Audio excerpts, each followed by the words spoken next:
I stood frozen at the hotel reception desk, credit card trembling in my hand. The bill for our weekend stay was over $5,000. My son Jack and his wife had vanished, leaving me alone to face this impossible sum on my fixed income. My stomach churned with humiliation as I fumbled for words to explain. Suddenly, an elderly gentleman behind the counter studied my face intently. "Excuse me," he said, his voice wavering with age. "Are you Mr. Marcos's daughter? I've been waiting 33 years to meet you."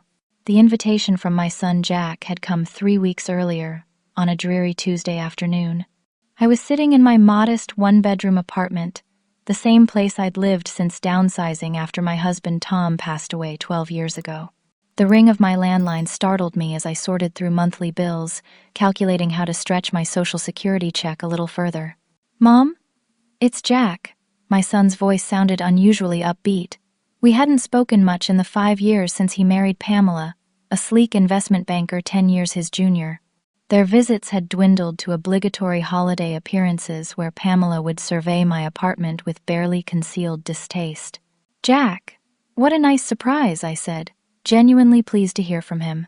"Listen, Mom. Pamela and I want to treat you to a special weekend at the Grand Summit Hotel. It's this 5-star place about 2 hours from you. We've booked connecting rooms for next weekend. No arguments, okay? You deserve some luxury." The offer left me momentarily speechless. That sounds wonderful. But are you sure? Those places are so expensive. "Don't worry about money, Mom. We're doing well, and it's time we showed you some appreciation for everything you've done."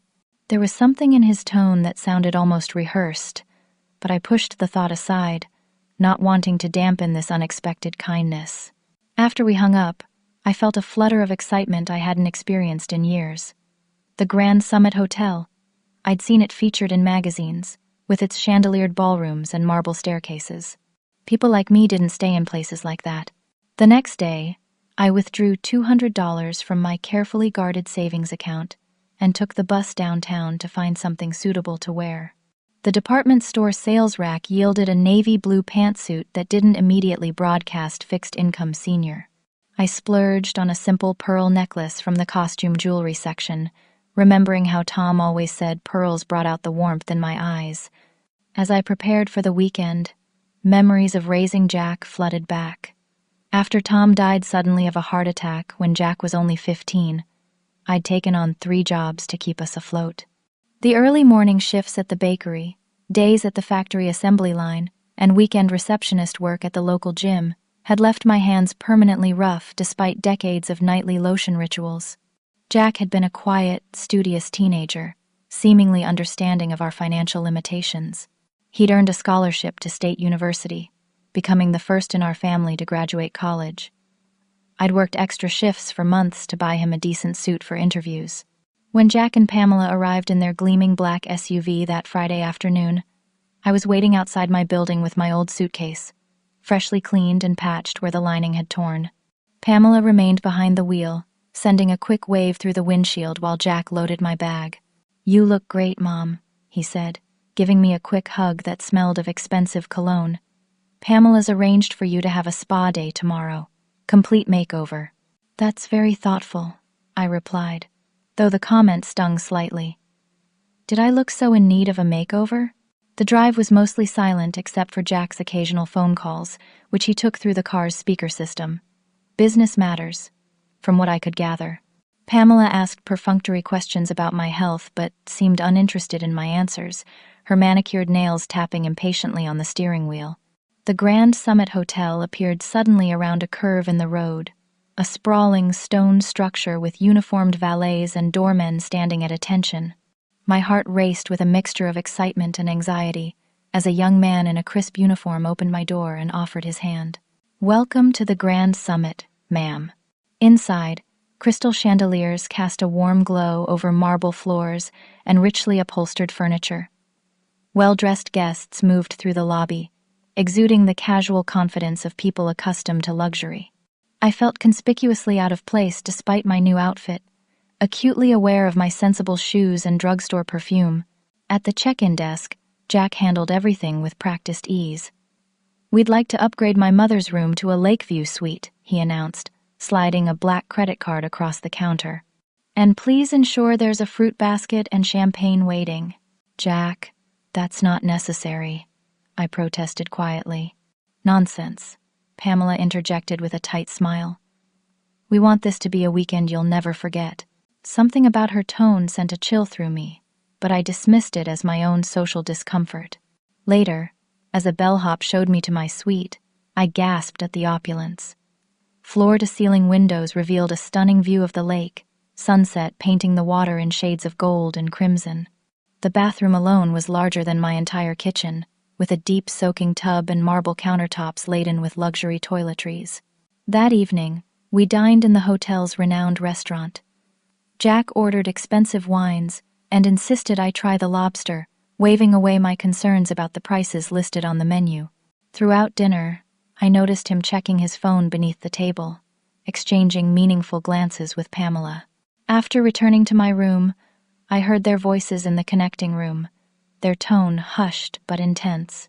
"She has to sign them tomorrow," Pamela was saying. "The lawyer can't hold them off much longer." "I know the plan," Jack responded, his voice hard in a way I'd never heard before. "Just let me handle it my way." "We didn't go through all this for you to get sentimental now," Pamela hissed. I backed away from the door, my hands shaking. "What papers? What plan?" Sleep eluded me that night as I stared at the unfamiliar ceiling, trying to convince myself I'd misunderstood.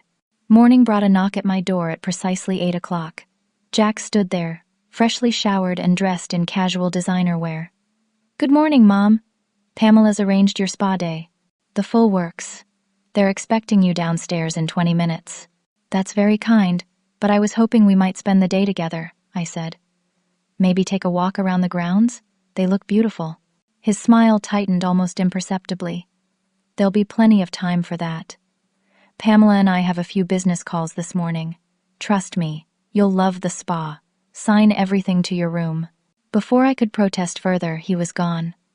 The spa was indeed luxurious, with attendants who treated me with practiced deference as they scrubbed, massaged, and painted various parts of my body.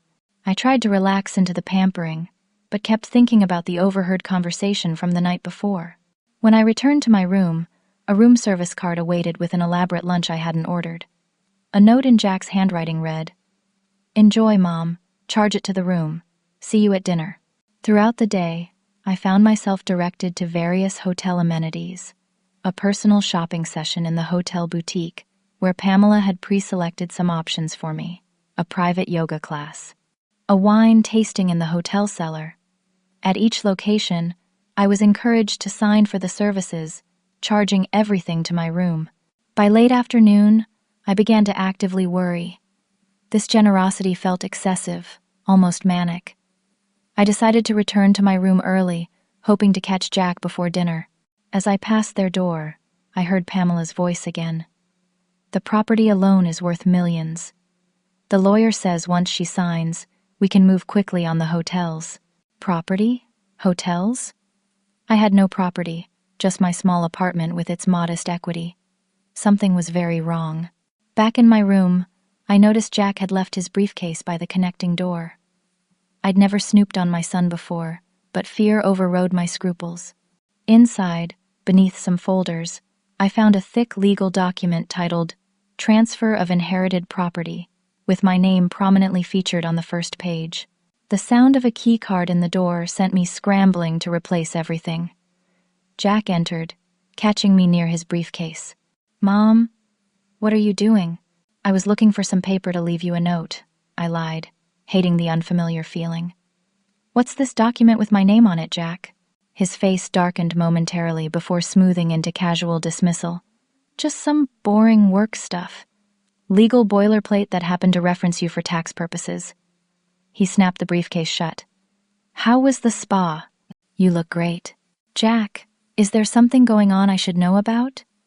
"I overheard you and Pamela talking about signing papers and lawyers." "You're imagining things," he said, but wouldn't meet my eyes. "Listen, I need to check in with the office. Why don't you rest before dinner? We're booked at the rooftop restaurant." Very exclusive. After he left, I sat on the edge of the plush bed, trying to piece together what was happening. Jack had recently begun asking questions about my father, Martin Marcos, who had disowned me 40 years ago when I married Tom, a factory worker he deemed unworthy of his daughter. I'd built my life without my father's wealth or approval, losing touch with that world entirely. Was there some connection? That evening at dinner, Pamela was unusually attentive, refilling my wine glass frequently and steering conversation toward childhood memories. "You never talk about your parents, Amy," she said, with artificial lightness. "Jack mentioned your father was in business?" "We weren't close," I said carefully. "He didn't approve of my husband." "That's all ancient history," Jack interjected quickly. "Let's order dessert." When the check came, Jack insisted on signing for it rather than letting me see the total. As I reached for my water, Pamela quickly snapped a photo with her phone. "Sorry," she said unconvincingly, "just capturing memories." But I'd seen the screen. She had zoomed in on my hand and signature on the water glass. Later that evening, while Jack and Pamela were at the hotel bar, I searched their room. In Pamela's luggage, beneath layers of expensive clothing, I found a stack of brochures for retirement communities and assisted living facilities, some with notes in the margins: minimum security, no visitors without approval, isolated location. Cold fear washed over me. Whatever their plan involved, it clearly didn't end with a luxury weekend. Something connected to my estranged father's business, properties I knew nothing about, and documents they needed me to sign. I returned to my room to find a bottle of sleeping pills on my nightstand with a glass of water and a note. "Thought these might help you rest, Mom. Take 2. The handwriting was Pamela's, not Jack's. I flushed the pills down the toilet and spent another sleepless night, my mind racing with increasingly alarming scenarios. The final morning of our stay, I awoke to sounds of hushed activity in the connecting room. Peeking through a crack in the door, I saw Jack and Pamela packing hurriedly, their movements tense and efficient. When I emerged from my room an hour later, they were waiting in the sitting area of my suite, already dressed for travel. "Sleep well?" Pamela asked, not looking up from her phone. "Not really," I admitted. "Jack, I think we need to talk about." "Sorry, Mom, we're actually running late," he interrupted, checking his watch. "Big client meeting back in the city this afternoon. Can't miss it." "But what about checkout? I thought we were leaving together." Jack pulled an envelope from his jacket pocket and handed it to me. "Here's some cash for your taxi home. We've settled most of the bill, but there might be some incidentals from your room charges. Just sign for them at the front desk." "Most of the bill?" I echoed, confused. "Well, the spa services, boutique purchases, that sort of thing go to the individual rooms," Pamela explained with a dismissive wave. "Standard hotel policy." Before I could process this information, they were gathering their things. Jack gave me a quick, stiff hug. "Thanks for the stay, Mom. We should do this again sometime." And then, they were gone, the door clicking shut behind them with surprising finality. I stood frozen in disbelief for several minutes. Surely they hadn't just left me to pay for all those extravagant services they'd arranged. The spa treatments, the private shopping session, the wine tasting, the gourmet meals. With growing dread, I made my way to the reception desk at checkout time. A young woman with a practiced smile greeted me. "Good morning, Miss Wilson. Checking out from suite 420? "Yes," I said hesitantly. "I believe my son settled the room charges?" Her smile faltered slightly as she checked the computer. "I'm showing that the base room rate was prepaid, but there are additional charges totaling." She paused. $5,387.26. The floor seemed to tilt beneath me. There must be some mistake. "No mistake, ma'am. There were spa services, boutique purchases, dining, premium wine selections, and several room service orders." She turned the screen so I could see the itemized list, each charge accompanied by my signature. My hands trembled as I pulled out my only credit card, a basic account with a $500 limit I kept for emergencies. My son. There must have been a misunderstanding. The inevitable happened. The card was declined. I fumbled for my phone to call Jack, but his number went straight to voicemail. Text messages showed as undelivered. Pamela's number was similarly unresponsive. Is there a problem, ma'am? The receptionist's voice had cooled several degrees. My son was supposed to pay these charges, I explained, humiliation burning my cheeks. I need to contact him. There's been a mistake. Perhaps you'd like to try another card? Her tone made it clear she'd heard similar excuses before. By now, a line had formed behind me. I could feel impatient gazes boring into my back as I frantically searched through my wallet, knowing no solution waited there. I don't understand, I said, my voice breaking. My son and daughter-in-law arranged all these services. They told me to charge everything to the room. The receptionist's expression hardened. Ma'am, the charges are validated with your signature. Hotel policy requires payment at checkout. Could I speak to a manager, please? I asked, fighting to keep my dignity intact. Of course, if you'll step aside for other guests. I moved to a small alcove, clutching my phone, continuously trying Jack's number. 10 minutes later, a stern-faced woman in a tailored suit approached. Miss Wilson, I understand there's an issue with your bill? I explained the situation again, my voice growing shakier with each detail. The manager listened impassively. Let me check something, she said finally, returning to the front desk. After a brief consultation with the staff and some computer work, she returned looking even more severe. Miss Wilson, I've reviewed your charges. There appear to be several expensive items from the hotel boutique among your purchases. She consulted her tablet. A diamond tennis bracelet, designer handbag, and men's luxury watch, totaling over $12,000. What? I never purchased those things. The room began to spin slightly. The sales associate confirms you were accompanied by a younger couple. All items were signed for with your room number and signature. It hit me then with stunning clarity. Jack and Pamela hadn't just abandoned me with the hotel bill. They had used my room to purchase expensive items for themselves. Additionally, the manager continued, there were substantial charges at the casino attached to our property, over $3,000. I had never set foot in the casino. The betrayal was so complete, so calculated, that I could barely breathe. I'm sorry, I whispered. I've been the victim of some kind of fraud. My son and his wife, they set me up somehow.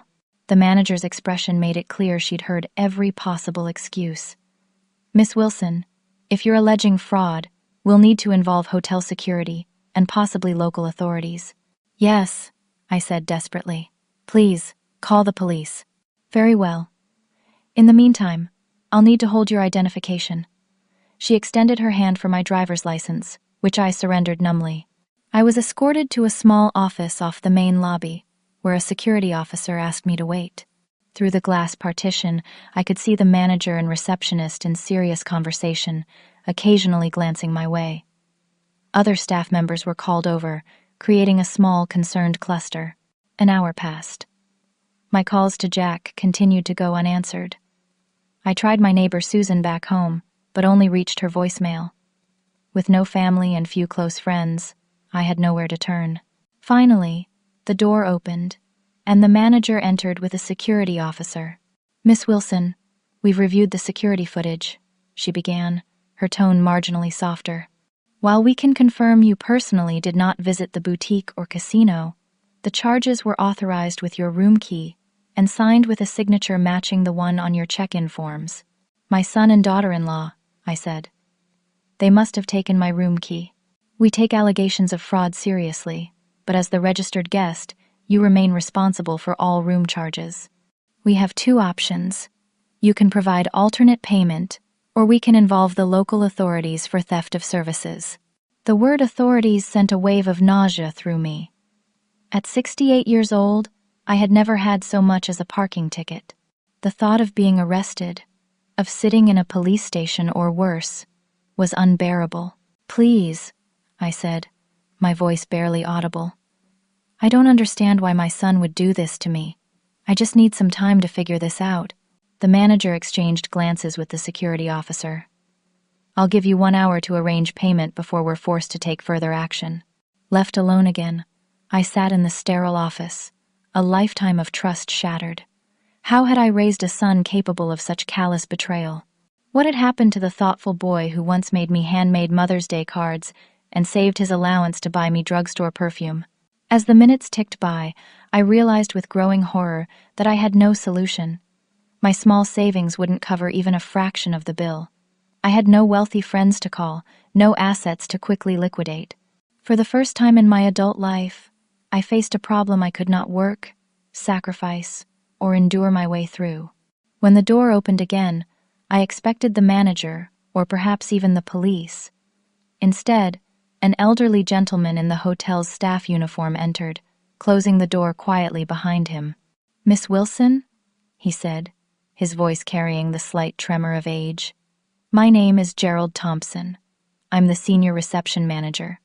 He studied my face with unusual intensity before continuing. "Forgive my directness, but I need to ask you something. Are you by any chance the daughter of Martin Marcos?" The question struck me like a physical blow.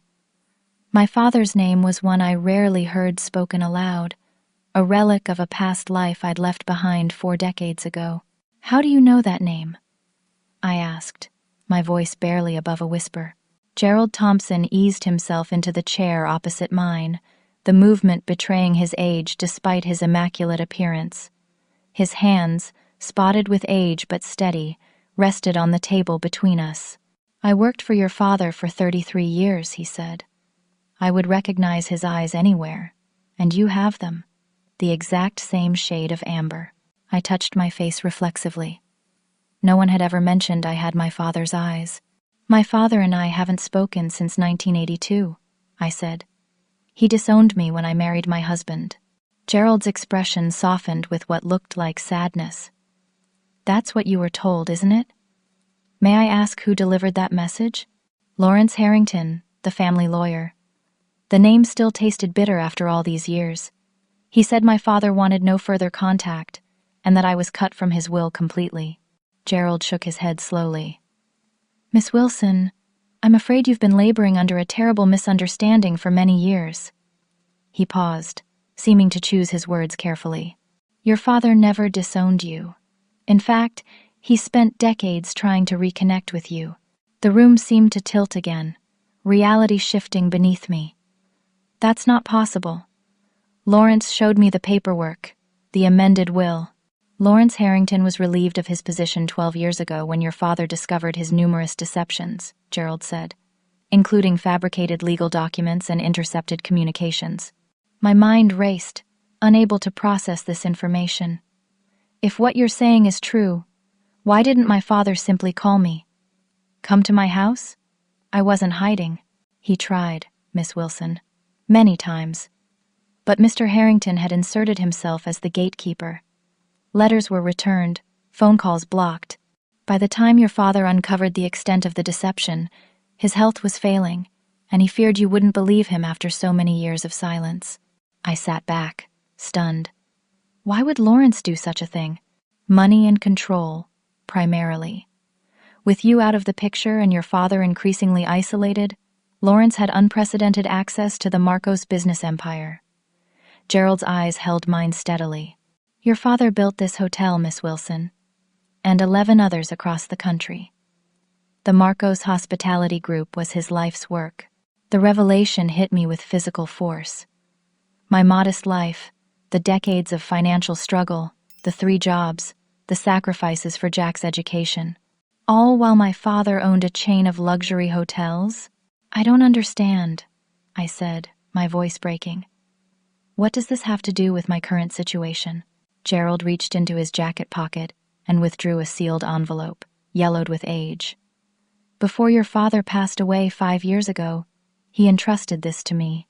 His instructions were explicit. If my daughter ever walks through the doors of one of my hotels, give her this envelope yourself, Gerald. No intermediaries."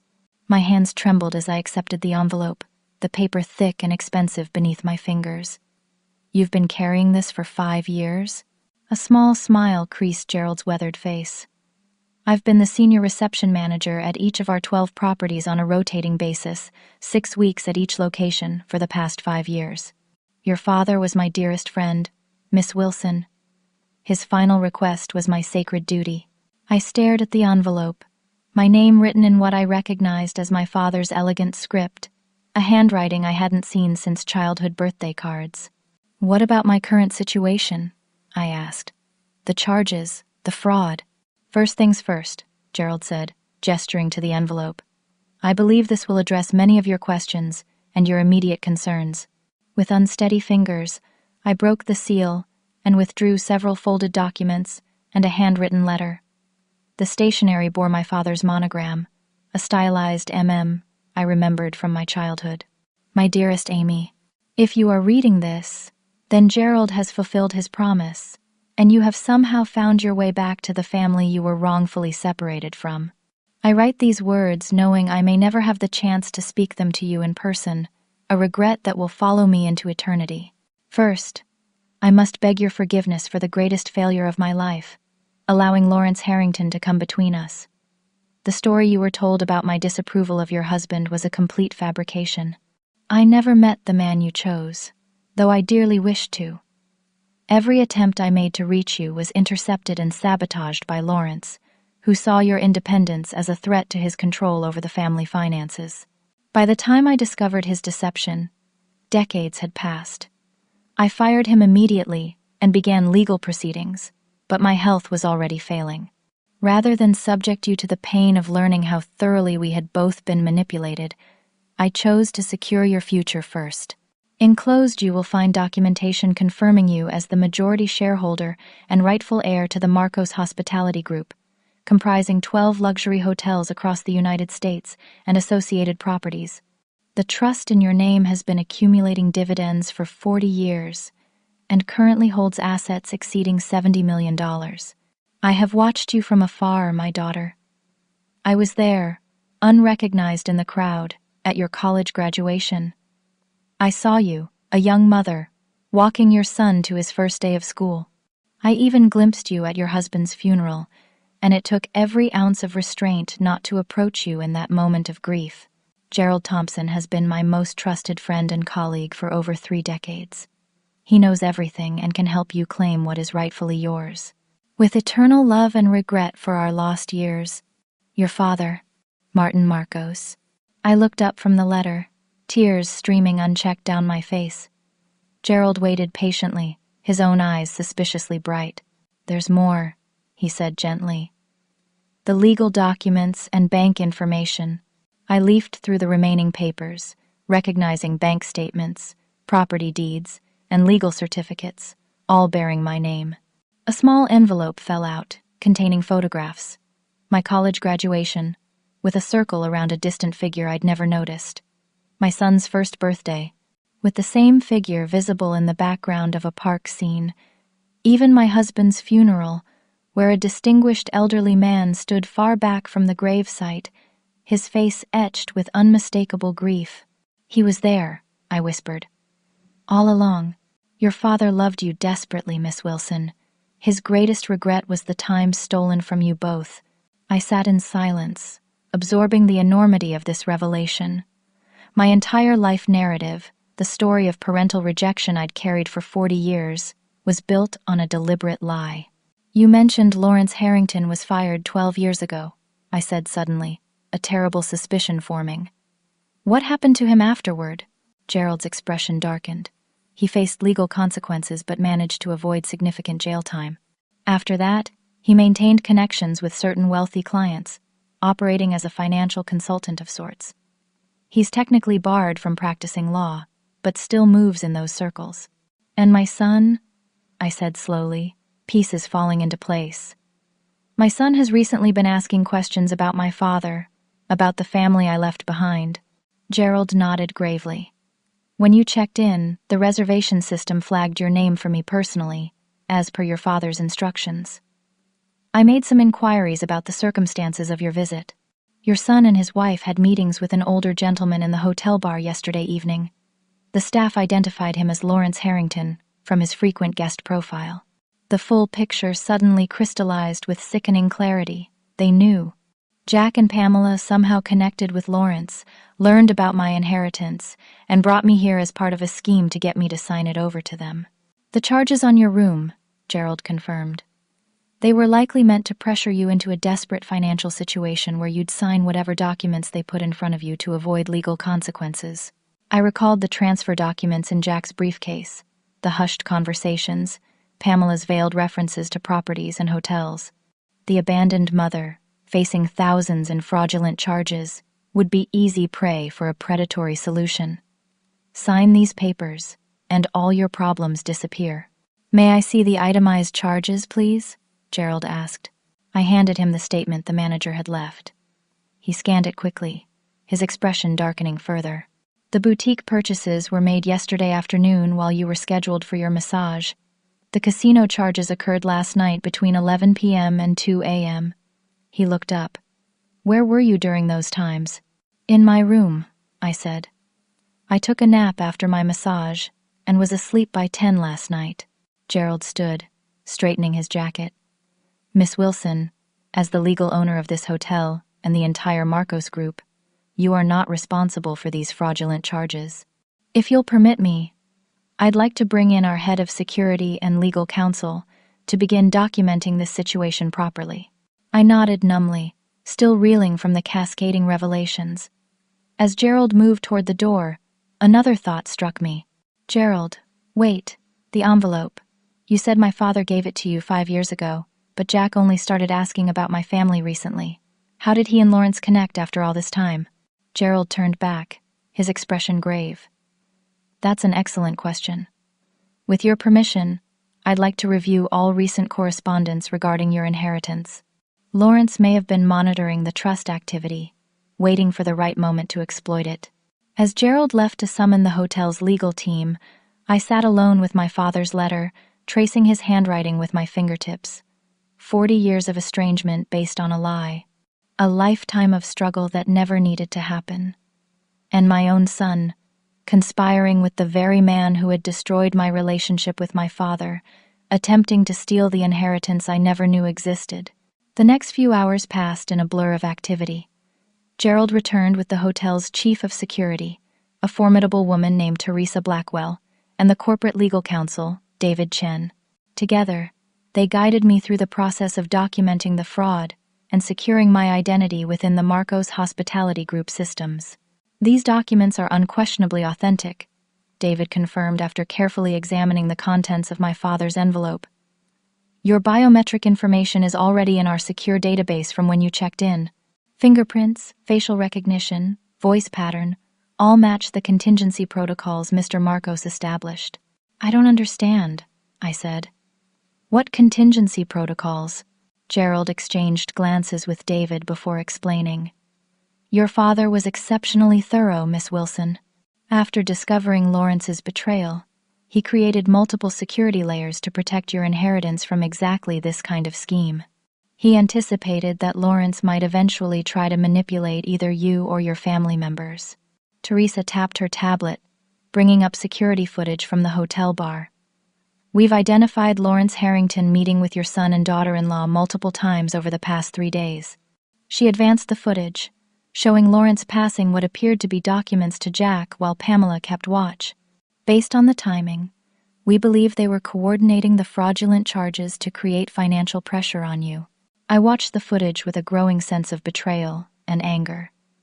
The son I'd sacrificed everything for, plotting with the man who had stolen my relationship with my father.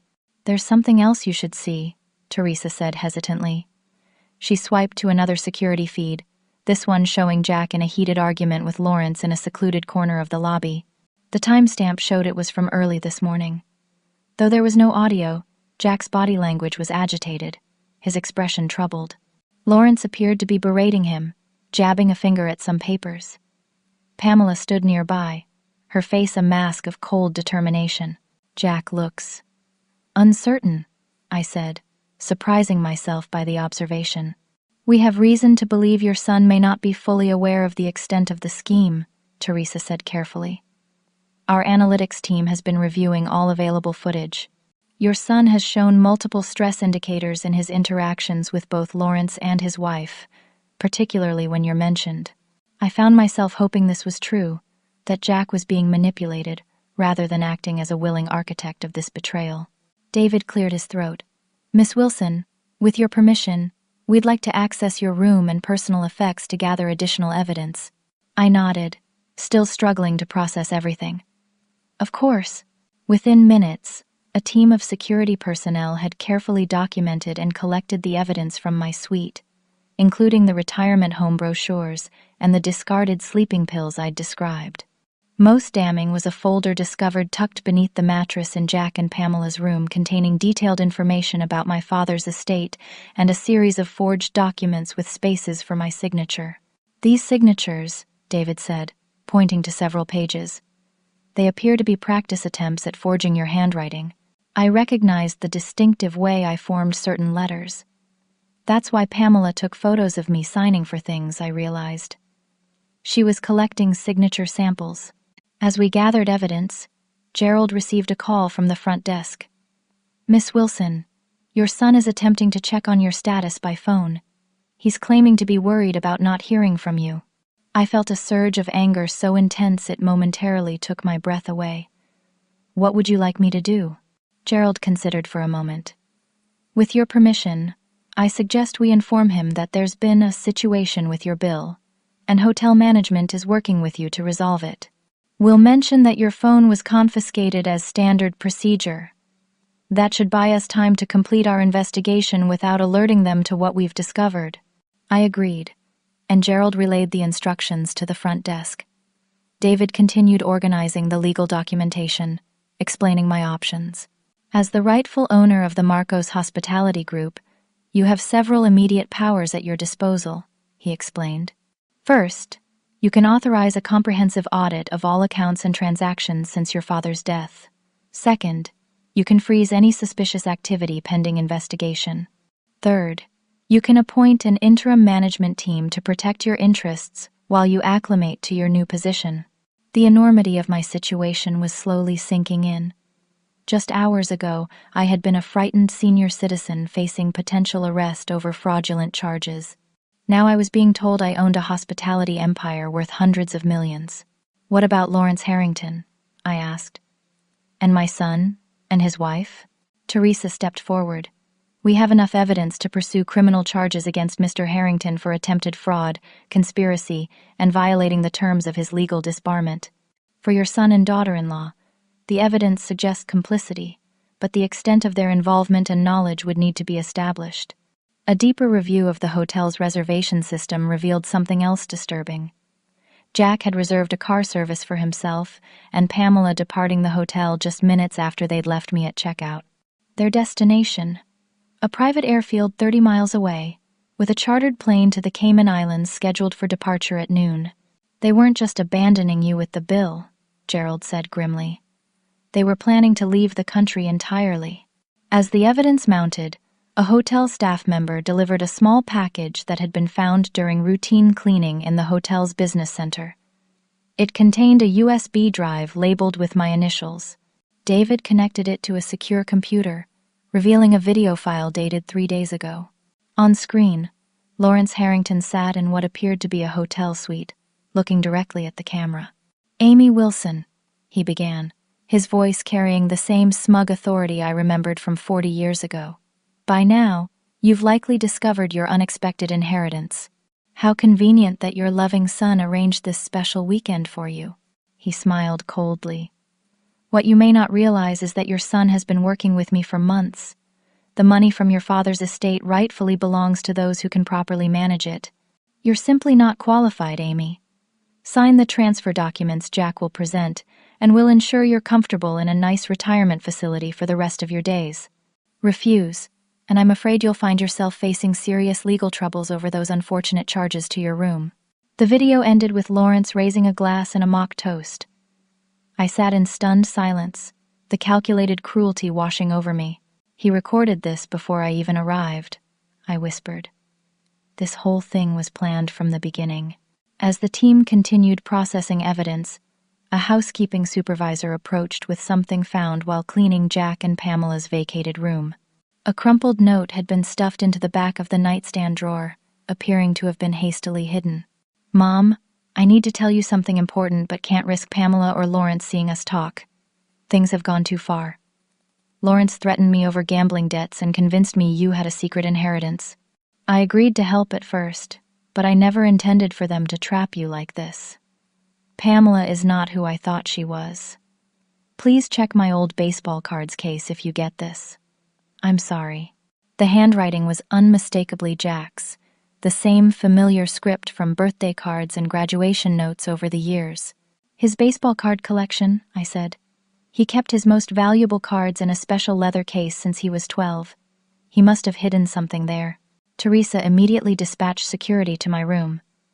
Minutes later, they returned with Jack's leather card case, discovered tucked between the mattress and box spring of my bed.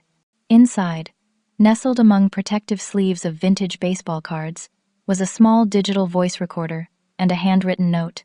Mom, if you're reading this, I've made a terrible mistake. Lawrence approached me 6 months ago, claiming he had evidence that you were entitled to a massive inheritance your father had kept from you. He offered to help claim it for a percentage. I was struggling with gambling debts Pamela doesn't know about, and it seemed like a solution for everyone. What started as a simple claim turned into Lawrence and Pamela planning to take everything and isolate you. I've recorded their conversations as evidence. I'm trapped and don't know how to get out. Lawrence has threatened both of us. I never wanted to hurt you. Your loving son, Jack. Attached to the note was a key card for a hotel safety deposit box. When retrieved, the box contained additional recordings and documents detailing Lawrence's scheme from the beginning, including threatening emails to Jack regarding gambling debts owed to Lawrence's associates. This changes things significantly, David said after reviewing the evidence. Your son appears to have been coerced, at least in part. The recordings clearly show Lawrence was the mastermind, with your daughter-in-law as a willing accomplice. Jack seems to have been caught between loyalty to you and fear of Lawrence's threats. I felt a complex mixture of emotions. Relief that my son hadn't completely betrayed me, anger that he'd allowed himself to be manipulated into such a scheme, and determination to hold all responsible parties accountable. What do we do now? I asked. Gerald straightened his tie, a spark of the loyal advisor to my father visible in his bearing. Now, Miss Wilson, we set a trap. Gerald's plan was elegant in its simplicity. The front desk would call Jack, informing him that I was distraught over the bill and requesting his immediate return to the hotel. Meanwhile, Teresa's security team would track Lawrence Harrington, who was staying at a nearby hotel under an assumed name. Based on your son's hidden evidence, Lawrence is clearly monitoring the situation, Teresa explained. If Jack returns, Lawrence will likely follow to ensure the plan stays on track. I remained in the executive office, watching multiple security feeds as events unfolded. Within an hour, Jack's black SUV pulled into the hotel driveway. He entered alone, his expression tense as he approached the front desk. Through my earpiece, I heard the rehearsed exchange. Mr. Wilson, thank you for returning. Your mother is quite upset. Hotel management has agreed to temporarily suspend the charges pending further discussion. She's waiting in the Magnolia conference room. Jack followed a staff member toward the conference area, unaware of the security team shadowing his every move. 20 minutes later, a rental car pulled into the parking lot. Lawrence Harrington emerged, followed by Pamela. They entered separately, maintaining a careful distance. They took the bait, Gerald said quietly beside me. Are you ready, Miss Wilson? I took a deep breath, centering myself. In the past 12 hours, my entire life narrative had been rewritten. The father I believed had rejected me had spent decades trying to reconnect. The son I sacrificed everything for had become entangled in a scheme to defraud me. And now, I was about to confront the architect of 40 years of unnecessary pain and struggle. I'm ready, I said. The Magnolia conference room had been prepared according to my specifications. Jack sat alone at a large table, fidgeting nervously. When I entered, his head snapped up, his expression a mixture of relief and fear. Mom, thank God you're okay. The front desk said there were problems with the bill. I tried calling but couldn't reach you. I remained standing, studying the face of the boy I'd raised. Jack, I found your baseball card case. The color drained from his face. Mom, I can explain everything. I certainly hope so, I said, my voice steadier than I expected, because right now, I'm trying to understand how my only son could conspire with Lawrence Harrington to defraud and abandon me. You know about Lawrence? He whispered. I know everything, Jack. The gambling debts, the scheme to access my inheritance, the plan to have me declared incompetent and placed in a facility. I know about the chartered plane to the Cayman Islands scheduled for noon today. I placed my hands flat on the table. What I don't know is why my son, who I worked 3 jobs to put through college, would do this to me. Jack's eyes filled with tears. It wasn't supposed to happen like this. Lawrence found me 6 months ago. He knew about my gambling problem and offered a way out. He told me grandfather had left you millions that you didn't know about.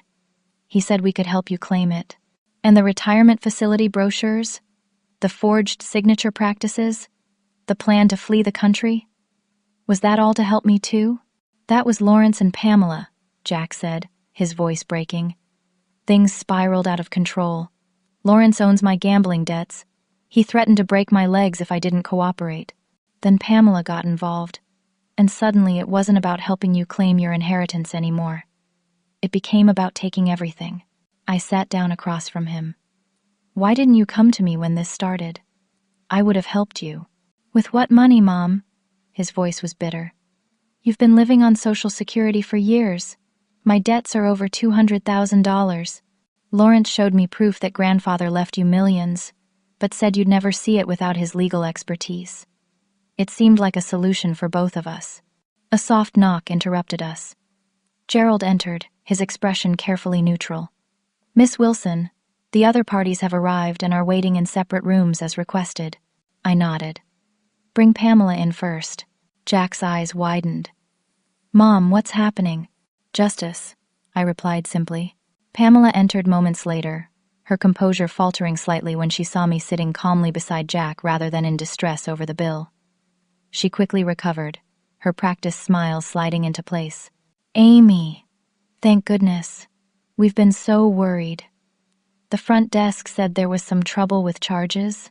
Drop the act, Pamela, I said coldly. I know everything. Her smile didn't waver, though her eyes hardened. I'm not sure what you mean. Let me clarify. I gestured to Gerald, who activated a wall screen displaying security footage of Pamela purchasing jewelry at the hotel boutique using my room number. Another clip showed her entering the casino with Jack's wallet, removing my room key. You've committed credit card fraud, identity theft, and conspiracy to commit elder abuse, among other charges. That's absurd, she scoffed. I was simply helping my mother-in-law enjoy the amenities of this lovely hotel. By purchasing a $15,000 watch for yourself? I asked. Or perhaps you were helping me by researching isolated retirement facilities where I could be placed without my consent. For the first time, uncertainty flickered across her face. Jack stared at her, a new understanding dawning in his expression. You and Lawrence were never going to split anything with me, were you? He asked quietly. Even the gambling debts. Those were fabricated too, weren't they? Pamela's composure cracked slightly. You were too weak to do what needed to be done. Lawrence and I had to take control. Lawrence Harrington, I said. The man who stole 40 years of relationship with my father through lies and manipulation. The same man who apparently targeted my son for his newest scheme. I turned to Gerald. I think it's time we had everyone together, don't you? At Gerald's signal, the doors opened again. Lawrence Harrington entered, escorted by 2 security officers. Age had not been kind to him. His once imposing frame now stooped, though his eyes still carried the same calculating coldness I remembered from decades ago. His expression changed from confidence to shock when he saw me sitting calmly at the head of the table. Lawrence, I said, it's been 40 years. You look terrible. He recovered quickly, straightening his tie. Amy Wilson, I see you've discovered your inheritance. How fortunate. I was just helping your son navigate the complex legal landscape. By fabricating gambling debts and threatening him? By planning to have me declared incompetent? By attempting to steal my father's legacy through fraud and coercion? Allegations without proof, he dismissed with a wave of his hand. I was simply offering my expertise to help reunite you with your family's wealth. "We have proof, Lawrence," I said quietly. "My son recorded your conversations. The hotel has security footage of every meeting, every transaction. We have the forged documents, the retirement facility research, and the evidence of your planned escape to the Cayman Islands today. Most damning of all, we have your video ultimatum, recorded before I even arrived at this hotel." For the first time, genuine fear crossed his face. "Now, Amy, let's not be hasty. I'm sure we can come to a mutually beneficial arrangement." "The arrangement is this," I said, standing to address all three of them. "Lawrence, you will face criminal charges for fraud, conspiracy, coercion, and violating your disbarment. The evidence will be turned over to the authorities within the hour." I turned to Pamela. "You will also face charges for fraud and conspiracy.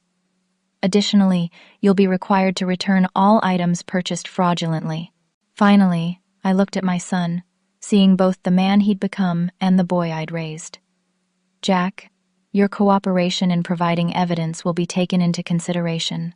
Your gambling addiction will be addressed with professional treatment, which I will arrange and finance. You will work at the Marcos Foundation, which I am establishing today, to help families affected by fraud and elder abuse." Lawrence sneered, his last desperate attempt at control. "You can't do this. You know nothing about running a business empire. You'll fail without me." Gerald stepped forward, placing a protective hand on my shoulder. "Miss Wilson is the daughter of Martin Marcos, one of the most brilliant hoteliers in American history. She has inherited not only his wealth, but his integrity and determination. Something you would never understand, Lawrence." As security personnel led Lawrence and Pamela away, Jack remained seated, his head bowed. "Mom, I don't deserve your forgiveness or your help. What I did was unforgivable." I studied my son, seeing beyond his mistakes to the core of the person I'd raised. "You made terrible choices, Jack, but you also left evidence for me to find. You tried, in your own flawed way, to protect me. Too little, too late," he said bitterly. "It's never too late to choose a better path," I replied. "That's something my father never had the chance to teach me. But I can teach it to you." In the hours that followed, I worked with the hotel's legal team to formalize my position as head of the Marcos Hospitality Group. Lawrence and Pamela were taken into custody by local authorities, the mountain of evidence ensuring they would face serious consequences. Jack remained at the hotel, working with investigators to provide additional details about Lawrence's scheme and associates. His cooperation, coupled with the evidence he'd secretly gathered, supported his claim of coercion. That evening, I stood in what had been my father's office, on the top floor of the hotel, now mine. The wall of windows overlooked the same lake I'd admired from my guest room, though from this height, the perspective was entirely different. "Your father would be proud," Gerald said, joining me at the window. "He always believed you had his business acumen and your mother's compassion." "I wish I'd known him as an adult," I said softly. "All these years, thinking he rejected me." "He followed your life closely," Gerald assured me. "He knew about your jobs, your struggles. It broke his heart not to help, but every attempt was intercepted by Lawrence. By the time he discovered the truth, he feared approaching you directly would only cause more pain. So he prepared all this instead." I gestured to the documents spread across the desk, making sure I'd eventually receive what was mine. "Martin Marcos was nothing if not thorough," Gerald smiled. "He believed justice would eventually prevail." I picked up a framed photo from the desk, showing my father standing proudly in front of this very hotel on its opening day. The resemblance between us was striking, now that I allowed myself to see it. "Gerald," I said thoughtfully, "I'd like you to stay on as my advisor, if you're willing. I have 40 years of hotel business to learn, and I can't think of anyone better to teach me." The elderly man's eyes brightened. "It would be my honor, Miss Wilson, or should I say, Miss Marcos?" "Wilson is fine," I replied. "It's the name I've earned through my own life's journey." As night fell over the lake, I remained in the office, absorbing the reality of my new circumstances. The past could not be changed. 40 years of separation from my father could never be recovered. But the future stretched before me with unexpected possibilities. a chance to honor my father's legacy, an opportunity to help my son find redemption, and, perhaps most importantly, the resources to ensure that what happened to me would not happen to others. 6 months passed with remarkable speed. Spring blossomed across the grounds of the Grand Summit Hotel, where I had taken up residence in the owner's suite. The lake sparkled in the morning sunlight as I made my way to the executive offices for my daily meeting with Gerald and the management team. The transition from Amy Wilson, retired factory worker, to Amy Wilson, CEO of the Marcos Hospitality Group, had been both challenging and exhilarating. Gerald had been my steadfast guide, teaching me the intricacies of the hotel business with patience and wisdom. At 78, he had postponed his retirement indefinitely, claiming this second chapter with me had renewed his energy and purpose. "Good morning, Miss Wilson," my executive assistant greeted me. "Your 9 o'clock is waiting in the conference room." That would be Jack. Following the events 6 months ago, my son had faced his own reckoning. With Lawrence's scheme exposed, investigations revealed Jack had indeed been manipulated through fabricated gambling debts and threats. Though he had initially participated willingly based on Lawrence's misrepresentations, the evidence he'd secretly gathered demonstrated his eventual attempts to protect me. Rather than pressing charges against my son, I had offered him a path to redemption, intensive therapy for his actual gambling addiction, which, though not as severe as Lawrence had claimed, was still problematic, and a position working with the newly established Marcos Foundation. Jack was waiting at the conference table, reviewing program proposals. He stood as I entered, our relationship still carrying the weight of what had happened, yet slowly healing through honest conversation and shared purpose. "Mom," he greeted me with a careful smile, "I've compiled the quarterly reports for the foundation. We've assisted 27 families affected by financial fraud so far." I took the seat across from him, noting the positive changes in his appearance. The haunted, desperate look had been replaced by something more grounded. "That's excellent progress. And how are things with Dr. Mercer?" Jack nodded. "Good. Better than good, actually. She says I'm making substantial progress understanding my relationship with money and risk." He hesitated before continuing. "She thinks I'm ready to discuss what happened with Pamela in our next session." The mention of Pamela still brought a tinge of bitterness. Following her arrest, investigations had uncovered a pattern of similar schemes targeting wealthy families. She was currently awaiting trial, having been denied bail due to flight risk. Lawrence Harrington had already been sentenced to 15 years for fraud, embezzlement, witness intimidation, and violating the terms of his disbarment. "That's an important step, Jack," I said. "Understanding how she manipulated you is part of your healing process." He nodded, his expression solemn. "I keep thinking about how differently everything could have ended if I'd just come to you when Lawrence first approached me. All those years you supported me, and I repaid you with betrayal. You made serious mistakes," I acknowledged, "but you also tried to protect me in the end. That's why we're sitting here now, working together to help others avoid similar situations." Our meeting continued, reviewing the Foundation's work providing legal assistance to seniors facing fraud and financial abuse. The Marcos Foundation had quickly become recognized for its aggressive advocacy and comprehensive support programs. After Jack left, Gerald joined me for our daily executive briefing. At my request, he'd agreed to serve as Chief Operations Officer, overseeing the 12 Marcos hotels while mentoring me in the business. "The quarterly financials are exceptional," he reported, sliding a folder across my desk. "Revenue is up 12% across all properties. Your father would be impressed with how quickly you've taken to the business." "I had a good teacher," I smiled. "Both you and my father, in different ways." Gerald's expression softened. "He kept every newspaper clipping about your small business achievements, you know. The bakery you helped establish in your community, the literacy program you volunteered with.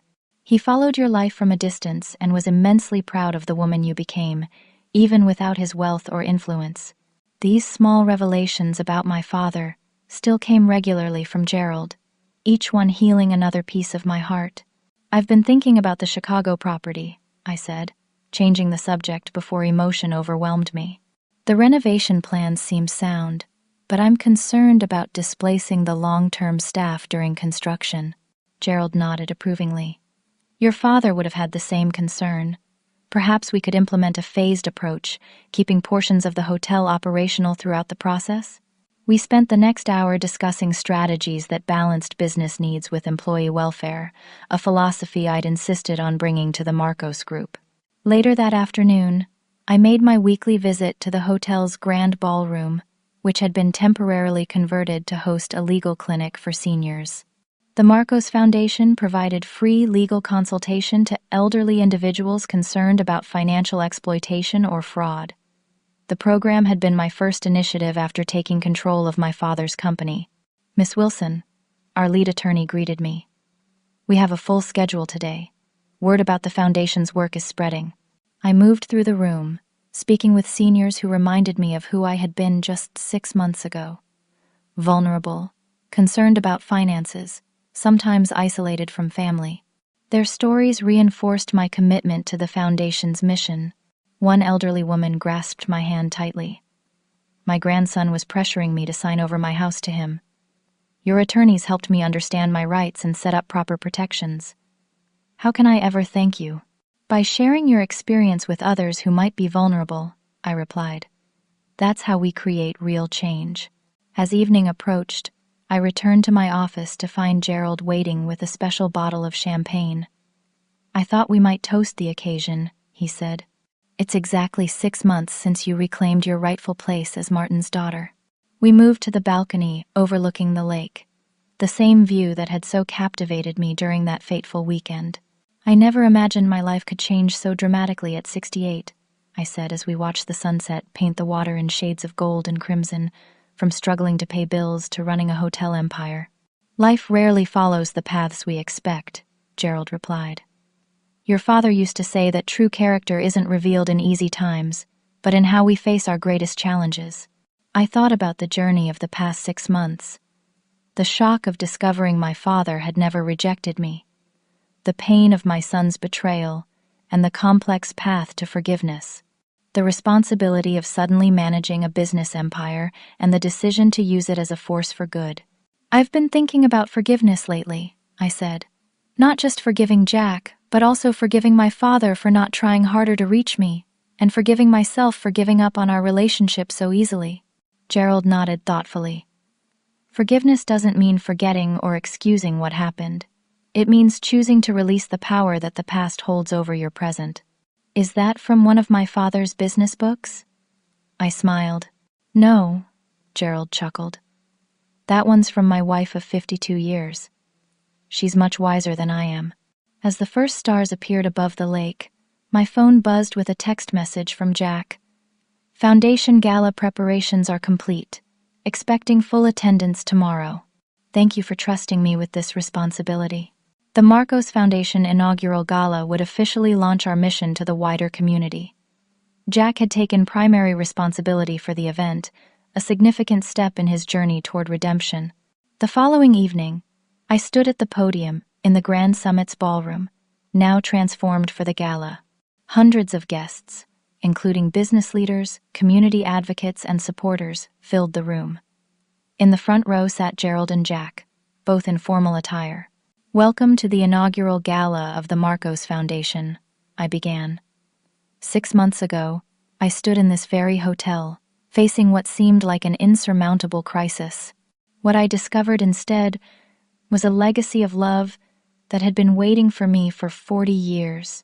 I shared the story of my father's attempts to reconnect, of Lawrence's deception, and of my unexpected inheritance.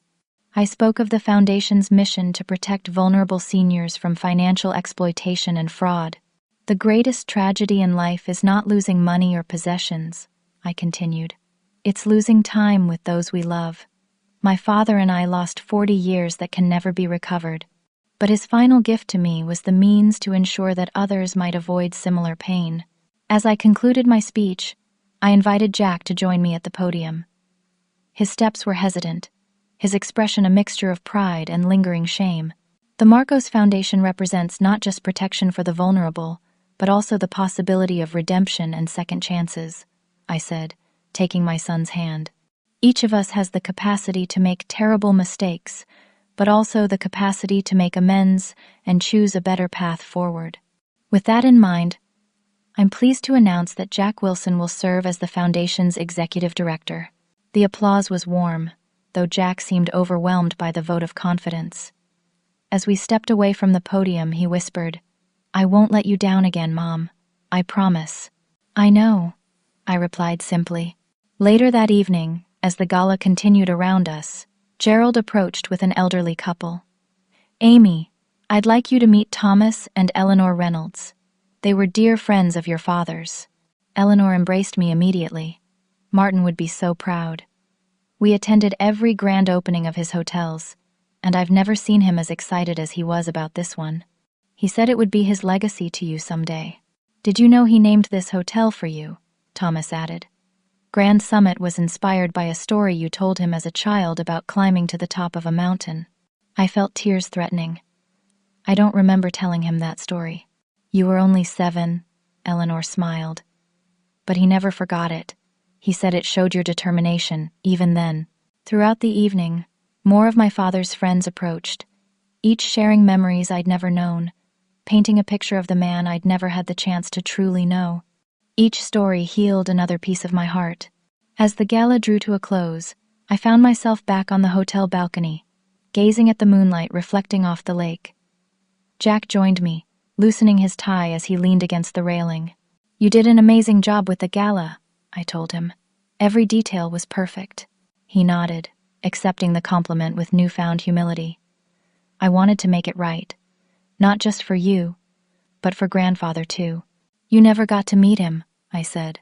"No, but I feel like I'm getting to know him through you and Gerald and the business he built." Jack hesitated. "Do you think he would have forgiven me for what I almost did to his legacy?" I considered the question carefully. Based on everything I've learned about him these past months, yes. He believed in second chances and redemption. He spent decades trying to reconnect with me, never giving up hope that we might reconcile someday. "I'm sorry that never happened for you," Jack said softly. "In a way, it did happen," I replied.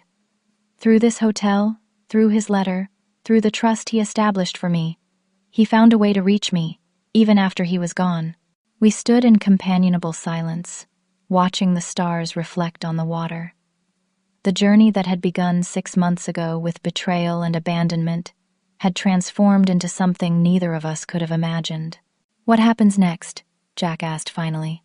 I smiled, feeling a sense of peace and purpose that had eluded me for much of my life.